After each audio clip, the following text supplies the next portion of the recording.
Saat saya naik haji tahun di Mekah dulu, di Gua Hiro, saya melihat jubah kemuliaan Tuhan Yesus. Saat saya naik haji tahun 2010, saya ada ziarah ke Jabal Rohmah. Di situ saya melihat 3 salib. Pasti orang mengatakan gila, tidak mungkin. Masa ada di Arab ada salib? Karena di sana adalah tanah suci. Dan sempat saya bilang, saya melihat 3 salib. Tapi teman saya bilang, itu halusinasi kamu saja. Jadi saya tidak berpikir, apa arti semua ini dalam hidup saya? Saya dari Jawa, setelah pulang haji, saya selalu sholat, bahkan saya sholat malam, di saat malam sholat tahajud. Saya selalu meminta petunjuk kepada Tuhan. Di saat saya sholat tahajud itu, di dalam kamar saya kan ada AC, terlalu dingin saya matikan. Setelah sholat, saya melihat, membuka jendela saya. Di situ saya melihat jubah kemuliaan Tuhan Yesus. Tapi saat itu saya tidak pernah tahu. Itu jubah Tuhan atau bukan, saya tidak pernah tahu. Tapi saya masih ingat. Memancarkan sinar kemuliaan yang sungguh-sungguh menyinari dan sangat-sangat terang. Di Mekah dulu, tadi kan saya melihat 3 salib. Terus saya salah satunya juga sebagai jemaah di satu yang saya ikuti PT tersebut untuk membentangkan banner di Gua Hiro. Di Gua Hiro itu di Jabal Rohmah. Dan gunung yang tertinggi di sana. Dan salah satunya saya adalah perempuan sendiri dari 7 jemaah 460 orang, yang laki-laki diambil 6, yang perempuan cuma saya sendiri. Saya ini seperti diangkat, yaitu yang ada orang pakai jubah, tapi saya tidak tahu. Dan tidak ada rasa capek, tidak ada rasa apa. Itu saya diangkat di atas sana. Saya pikir, oh ini yai yang ada di pondok yang saya ikuti yang sudah meninggal, membantu saya. Saya pikir cuma seperti itu. Tapi saya melihat ada itu. Tapi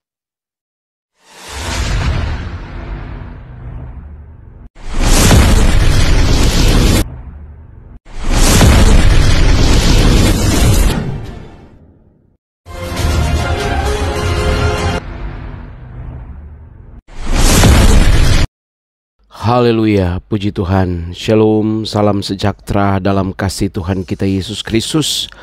Bagaimana kabar saudara hari ini? Kami berdoa saudara semua dalam keadaan sehat dan diberkati oleh Tuhan. Saudara-saudara, tidak ada yang mustahil bagi Tuhan. Jika engkau percaya, mujizatnya pasti selalu terjadi. Kali ini kita akan mendengarkan kesaksian bagaimana Tuhan melawat seseorang saat dia justru sedang melaksanakan ibadah yang sesuai dengan tuntutan daripada agamanya, kewajiban agamanya. Malah dia terima Yesus Kristus sebagai Tuhan dan Juru Selamat. Hal ini sangat mengejutkan. ya, saya perkenalkan, nama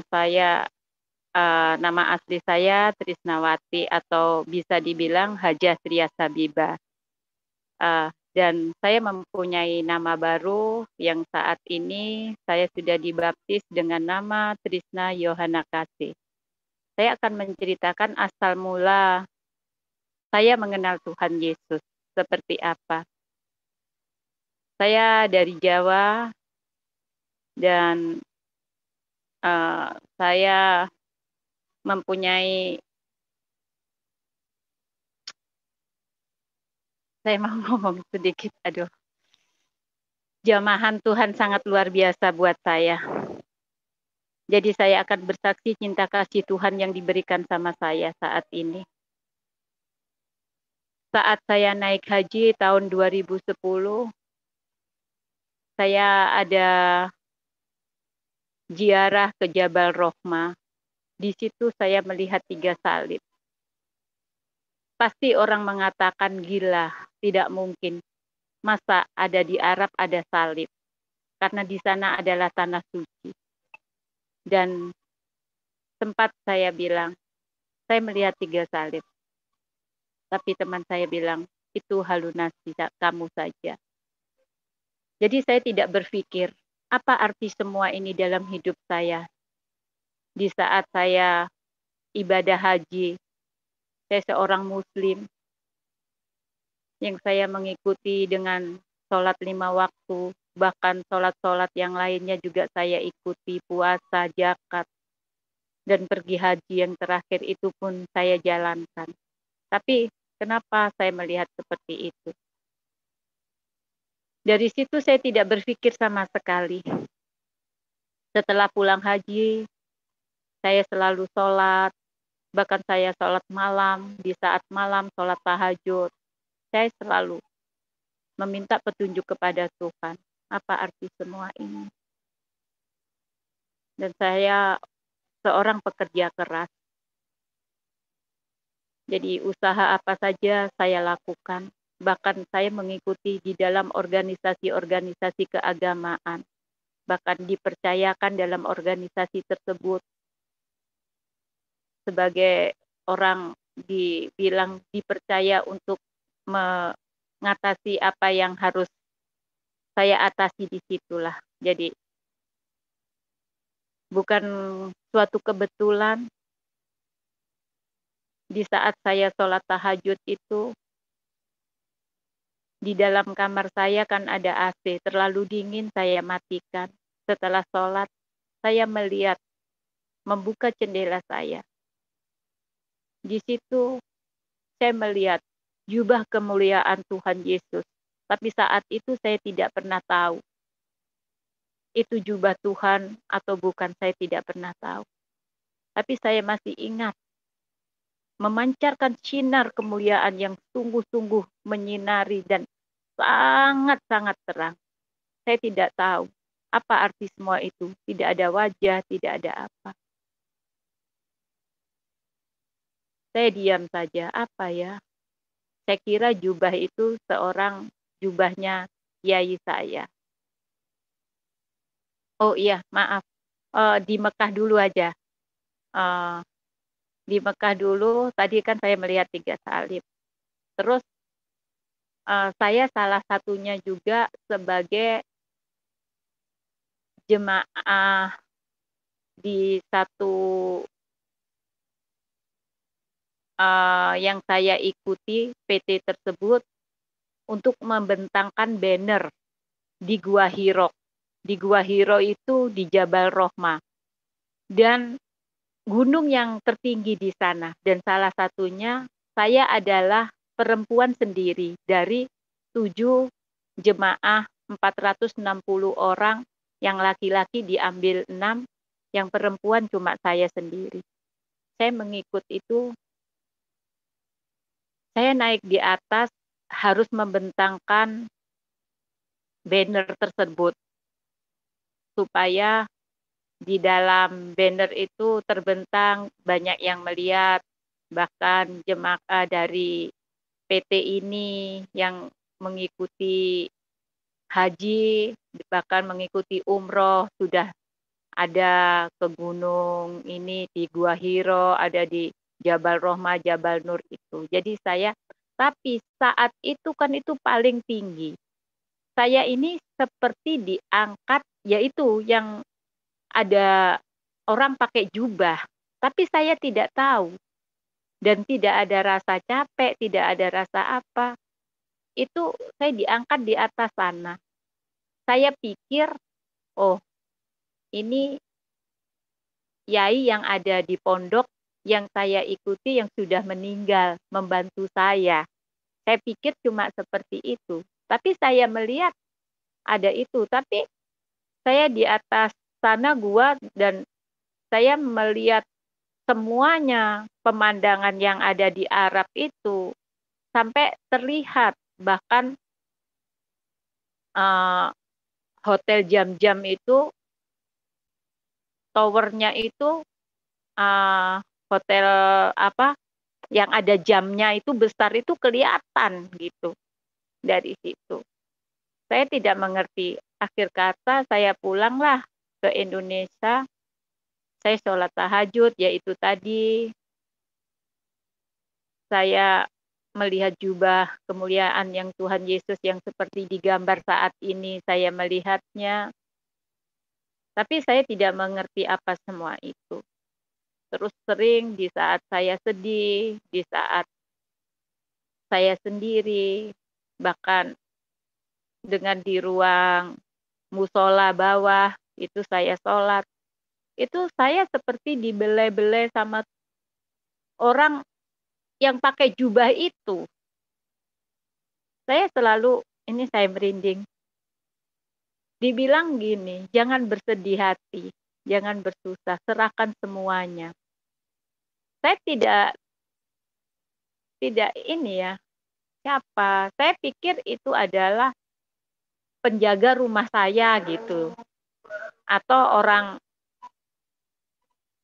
kiai-kiai yang sudah meninggal atau wali lah, saya bilang gitu. Jadi saya tidak berpikir itu adalah Tuhan Yesus.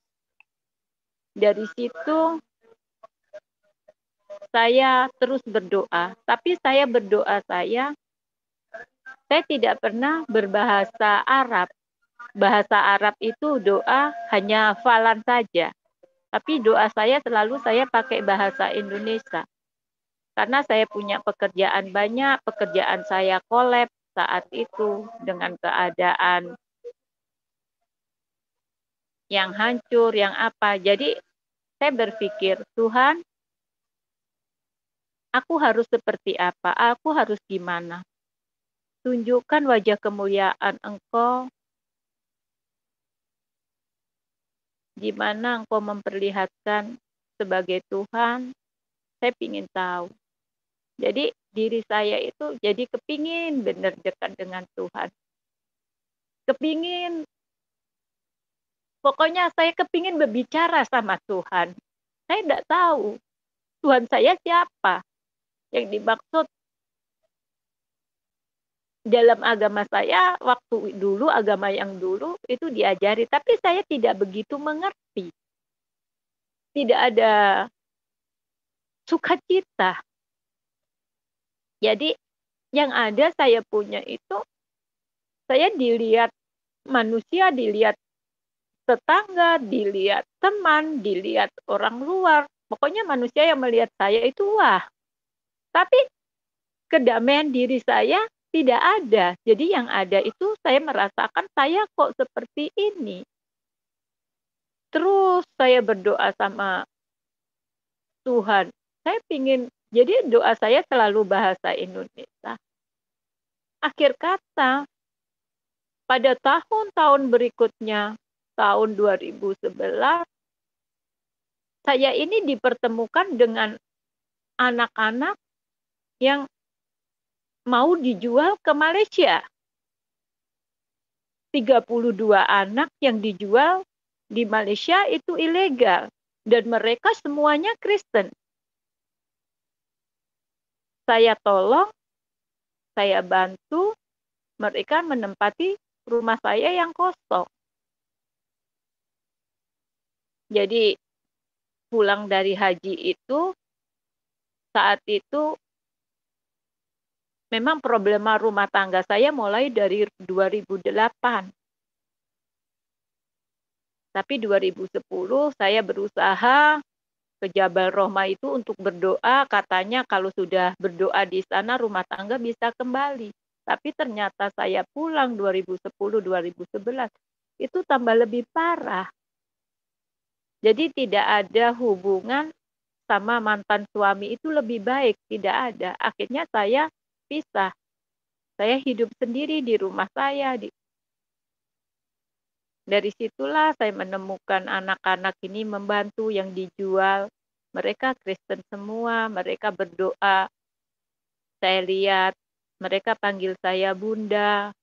Saya tanyain, usia kamu berapa? Ternyata dia bilang, Usia saya 13, ada yang 14. Loh, KTP-nya kok sudah 17. Ternyata dipalsu. Nah, dari situ saya melihat anak dari NTT yang sangat-sangat kasihan. Hati saya tergerak. Saya ingin membantu. Terus saya bilang, Tuhan, hidup saya sekarang seperti ini, saya tidak ada suami. Kalau memang Tuhan izinkan, saya kepingin jadi berkat di NTT. Dan bukan suatu kebetulan. Bukan suatu kebetulan. Kesaksian saya ini, di mana saya ingin jadi berkat, saya selalu berdoa. Saya selalu melihat salib. Dan yang terakhir kali, 2016 itu, saya mendapatkan firman. Akulah jalan dan kebenaran dan hidup. Tidak ada seorang pun yang datang kepada Bapa kalau tidak melalui aku. Dan itu terus. Apa maksudnya? Siapa? Saya tidak ngerti. 2017 bulan 6 saya dipertemukan kembali dengan teman saya yang ada di multi level. Beliau adalah seorang pendeta. Saya tanya, Bapak Pendeta, saya menemukan ini, itu sepertinya ada di Alkitab, di firman Tuhan ya. Bilang, iya, itu ada di Yohanes 14 ayat 6. Terus gimana caranya saya gak punya Alkitab? Coba download aja. Dari situ, saya mulai download. Dan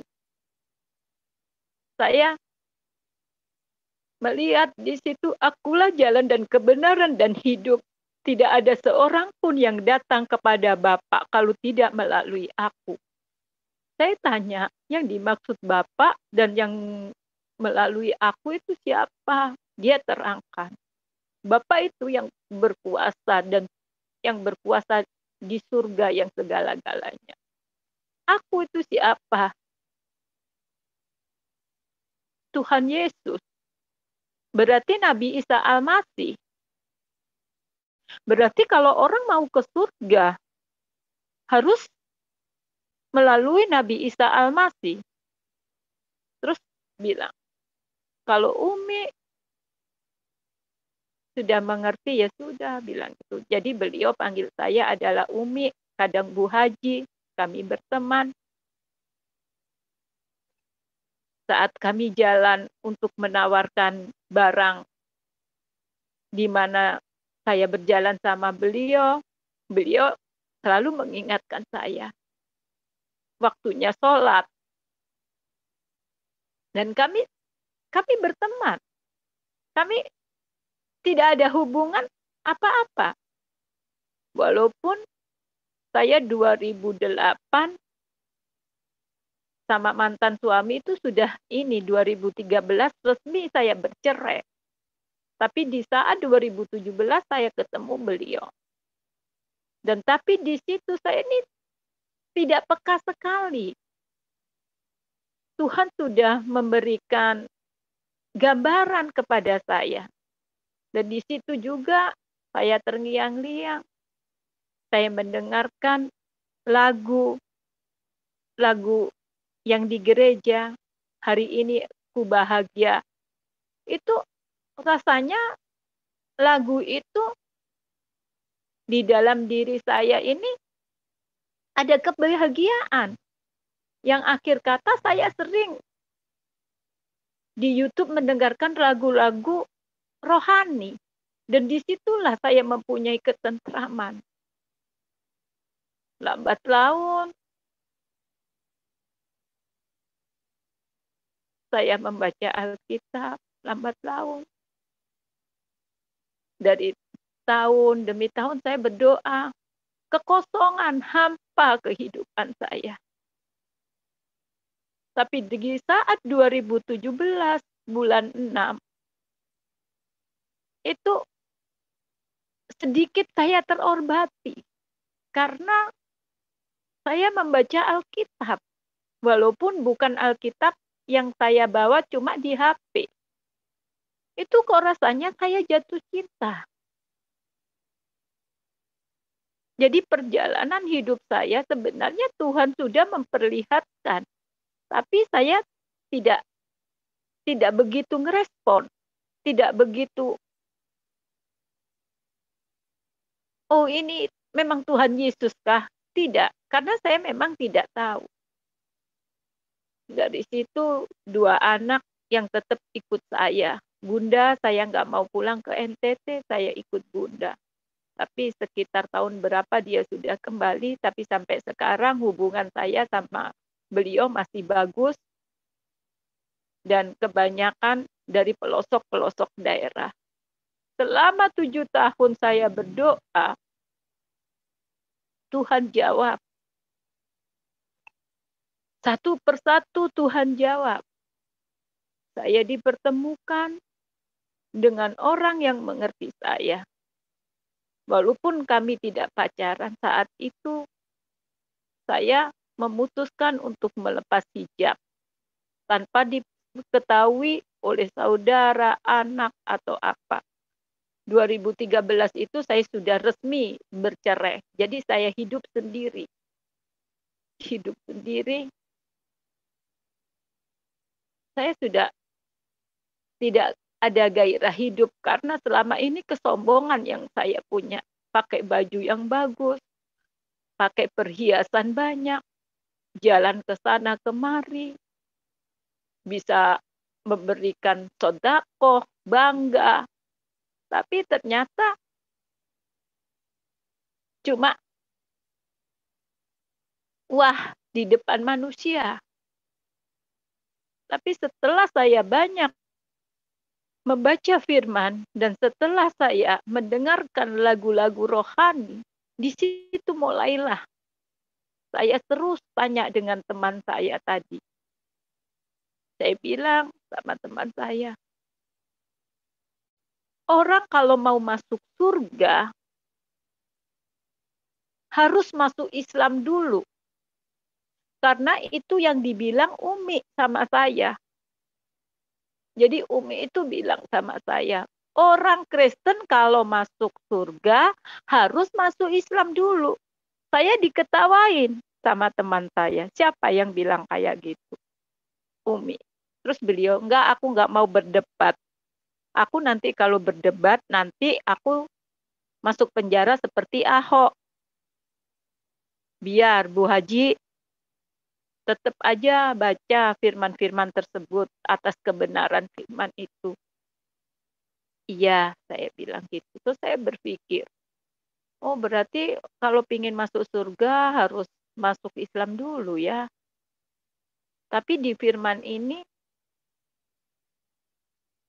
tidak ada kata-kata seperti itu. Jadi saya tambah memutuskan lebih kuat. 2017 itu saya lepas hijab. Dan teman saya bilang, kok nggak pakai hijab? Saya bilang, kalau orang Jawa gerah panas itu saya bilang, iya sumuk, saya nggak pakai hijab. Tapi beliau bilang, oh iya, cantik, rambutnya panjang, bagus. Lebih bagus. Iya, kan rambut adalah mahkota, saya bilang gitu. Dari situ, saya sering jalan. Di saat waktu duhur, asyar, beliau selalu mengingatkan, Umi tidak sholat kah? Oh enggak, aku lagi wayai. Kalau orang Islam lagi mens, itu tidak diperbolehkan untuk sholat. Jadi alasan saya seperti itu. Tapi lambat laun sampai beberapa bulan kok dia mulai ini gitu. Kenapa? Iya, saya enggak sholat lagi, saya lepas sudah, saya bilang gitu. Terus saya bulan 7, saya mulai ikut. Bulan 7, ikut ke gereja, saya tanya, Bapak Pendeta di gereja mana? Oh, ada di gereja ini. Saya bilang, boleh enggak aku ikut? Dengan senang hati. Beliau bilang gitu. Saya ikut di gereja. Mulai dari situ, mungkin kuasa Tuhan saya bisa rasakan. Dan lagu yang tiap kali saya dengar di gereja itu dinyanyikan. Dan hati saya tiba-tiba itu bergetar. Dan saya tiba-tiba menangis. Saya tidak bisa menahan air mata saya. Apa semua ini? Saya sudah naik haji. Saya melihat 3 salib. Saat saya sholat tahajud, saya diperlihatkan dengan jubah. Saat saya naik ke Gua Hirok, ada orang yang seperti angkat saya. Saat saya bersedih, ada orang yang belai kepala saya. Bahkan saya mendapatkan firman, akulah jalan dan kebenaran dan hidup. Tidak ada seorang pun yang datang kepada Bapa kalau tidak melalui aku. Dari situ saya memutuskan sendiri, saya tidak diinjili, tidak diajak siapapun. Mulai dari situ saya putuskan, saya ingin ke gereja. Saya ke gereja, tapi saya tidak mengerti harus seperti apa. Yang penting saya ke gereja. Tapi hati ada sukacita, kedamaian.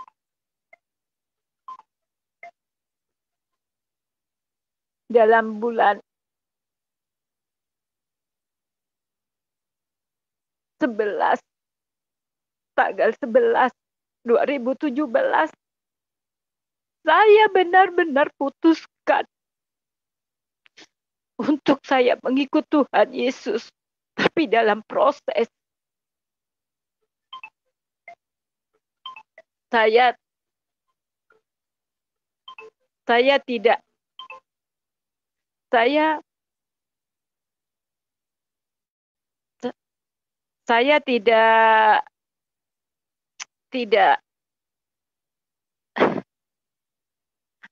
tidak tahu kalau diri saya benar-benar Tuhan panggil. Jadi saat saya memutuskan itu, banyak teman-teman saya dikira saya diinjili oleh pendeta tersebut. Bahkan banyak kecewa. Bahkan banyak yang kecewa sekali, teman-teman saya, bahkan saudara saya, keluarga saya, anak-anak saya. Saya telah mengecewakan mereka. Tapi bukan itu maksud saya. Saya pergi di suatu tempat. Di situ ada bukit doa Immanuel. Saya di sana 3 hari 3 malam bersama Bapak Pendeta. Saya sudah putuskan, mari kita berdoa. Saya menyanyikan lagu penyembahan. Saya berdoa. Benar-benar itu tanggal 11 bulan 11 itu. Sinar kemuliaan luar biasa dan saya tidak kuat. Saya hanya bisa menangis. Saya menyerahkan diri, saya bilang, Tuhan, kalau memang Engkau mau pakai saya Tuhan. Saya mau. Terserah Tuhan mau bawa saya kemana. Saya tidak punya siapa-siapa Tuhan. Banyak teman yang sudah tidak mau berteman sama saya. Bahkan saudara juga ada yang tidak mau dengan saya. Dan saya tidak berani ngomong sedekat anak saat itu juga. Karena saya seharusnya jadi panutan, tapi kenapa saya berbuat seperti ini? Tapi saya percaya keputusan saya tidak salah. Karena memang Tuhan sendiri yang memilih saya.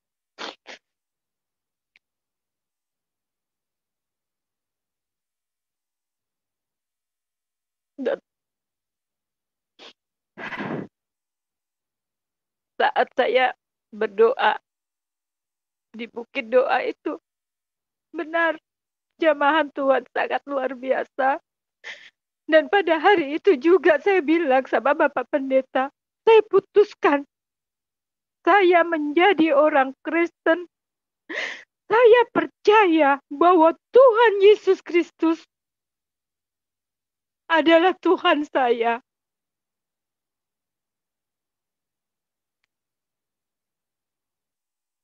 Saya tidak peduli keluarga saya tidak peduli teman saya tidak peduli usaha saya.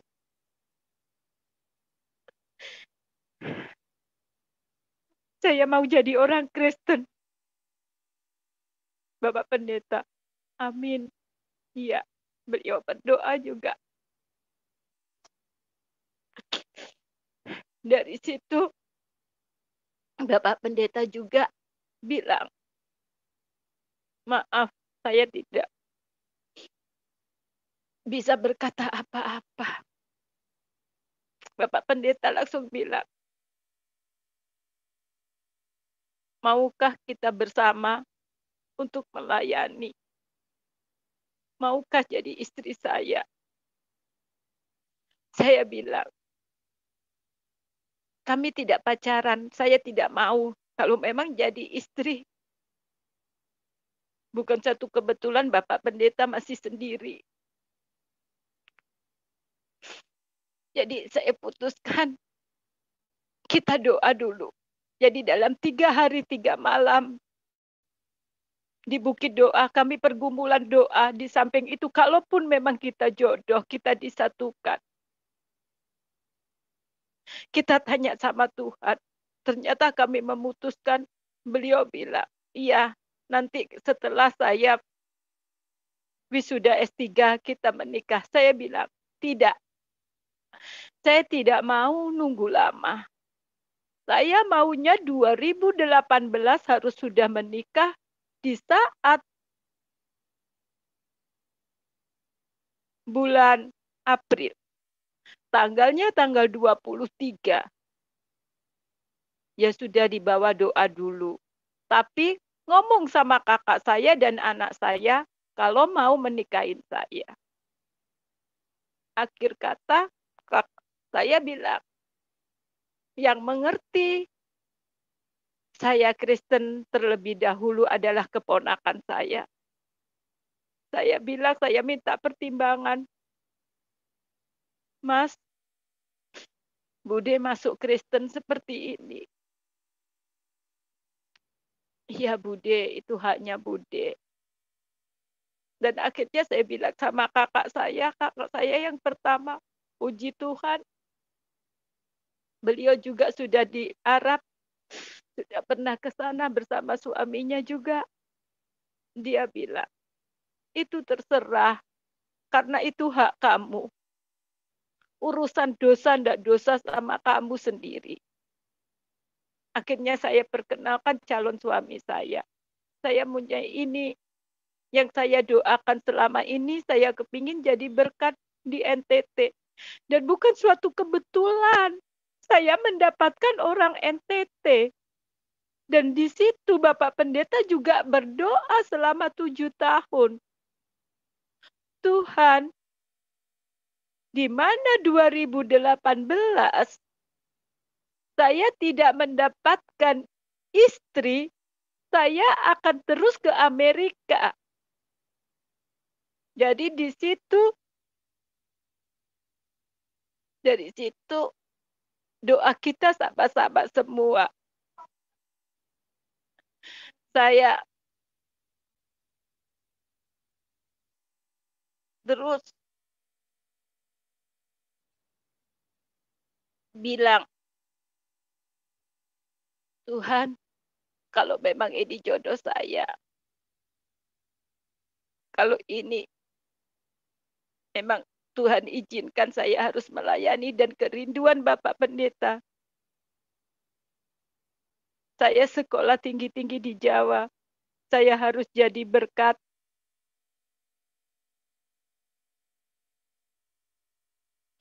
Di kampung halaman saya. Dan saya harus membawa istri untuk pulang kampung. Dan kami mengurus surat. Saya memutuskan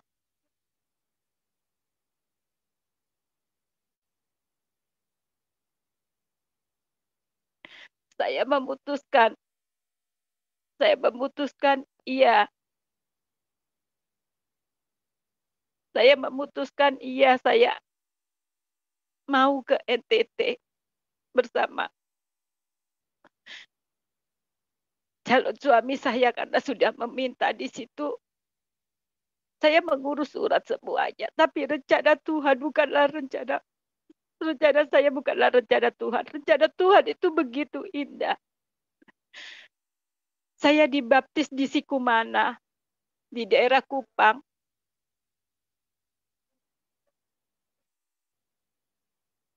Jadi saya bilang sama suami saya, di mana hati saya ingin dibaptis itu tadi, di sana saya dibaptis di Sikumana tanggal 1 Februari. Dan saya selama itu dari bulan 11 sudah konseling pernikahan itu seperti apa.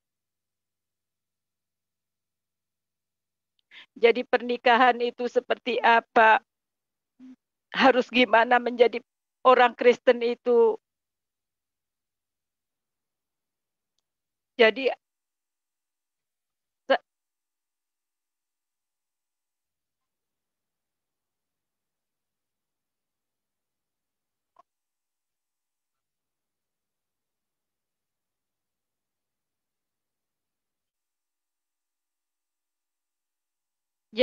saya berpikir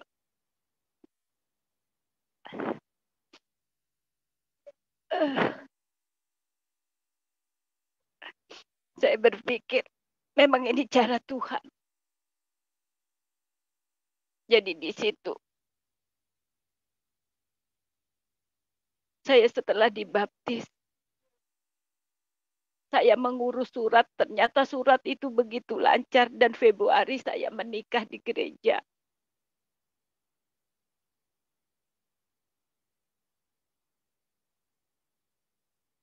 Saya menikah di gereja pada tanggal 7 Februari. Saya memutuskan untuk jadi berkat di suatu daerah yang terpencil di TTS, di NTT, di tengah-tengah hutan. Saya meninggalkan harta benda saya, keluarga saya, usaha saya, untuk saya menikah, untuk jadi berkat kerinduan saya di NTT. Dan Tuhan jawab semuanya. Di sana air tidak ada, makan juga susah. Tapi saya tidak pernah susah. Karena saya ada rasa sukacita dan damai sejahtera mengikut Tuhan Yesus. Dari situlah tahun 2018 sampai saat ini saya melayani di suatu daerah pelosok. Yang memang Tuhan sudah kirimkan saya ke sana. Jadi kerinduan saya selama 7 tahun terjawab. Bahkan kerinduan suami saya selama 7 tahun juga terjawab.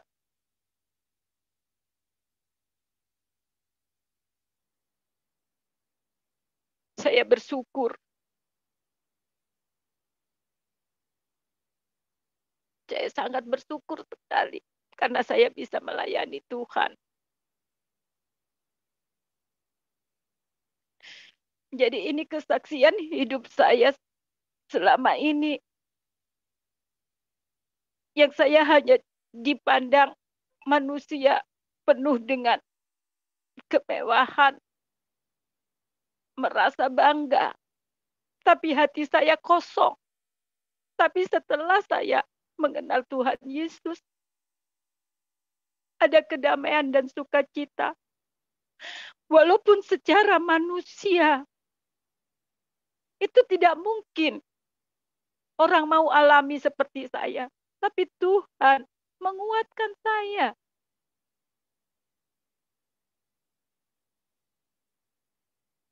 Air yang tidak ada, bahkan rumah yang sebuah mobil, apa saya tinggalkan. Tapi firman Tuhan benar-benar nyata.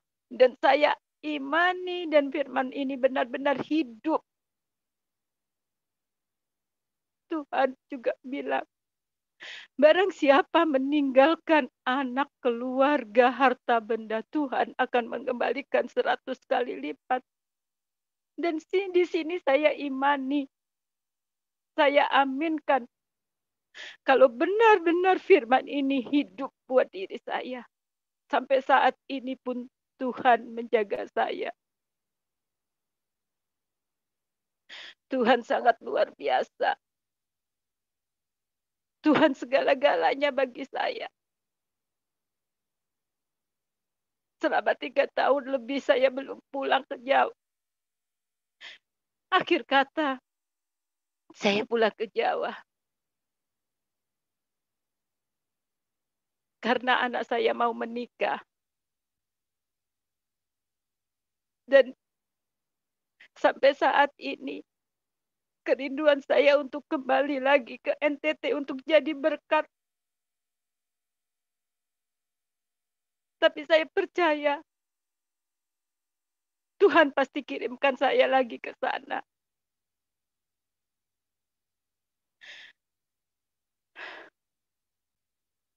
Karena keadaan yang saat ini saya alami penuh dengan secara manusia saya tidak kuat. Secara manusia saya tidak kuat. Benar. Banyak kesaksian yang memang Tuhan benar-benar menjaga saya. Dan saya menangis bukan karena sedih. Saya menangis bukan karena saya menjadi orang miskin saat ini. Biar saya direndahkan orang lain saat ini. Tapi Tuhan akan tinggikan saya. Biar saya miskin di mata orang-orang saat ini bukan seperti dulu. Tapi saya mempunyai kaya keimanan saya. Dan disitulah sukacita yang ada. Dan disitulah kedamaian di diri saya yang ada saat ini.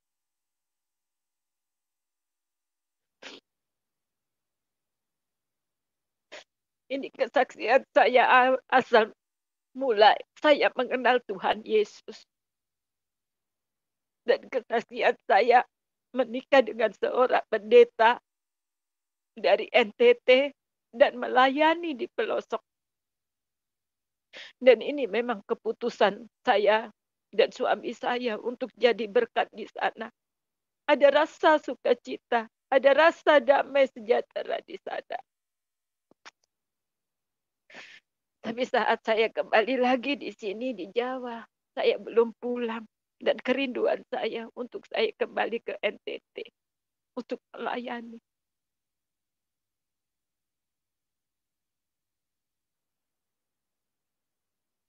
Pasti orang-orang bertanya, kenapa harus ditinggalin semuanya? Kenapa harus ditinggalin keluarganya? Kenapa harus ditinggali rumah, harta benda, bahkan pekerjaan? Memang saya pernah bertanya, Tuhan, kenapa nggak dari dulu saat saya mempunyai segala-galanya, saat saya belum kolab, usaha-usaha saya belum hancur, kenapa nggak dari dulu saya mengerti, peka? Tapi kok baru sekarang? Ternyata memang Tuhan itu memberi kekuatan saya yang sangat luar biasa.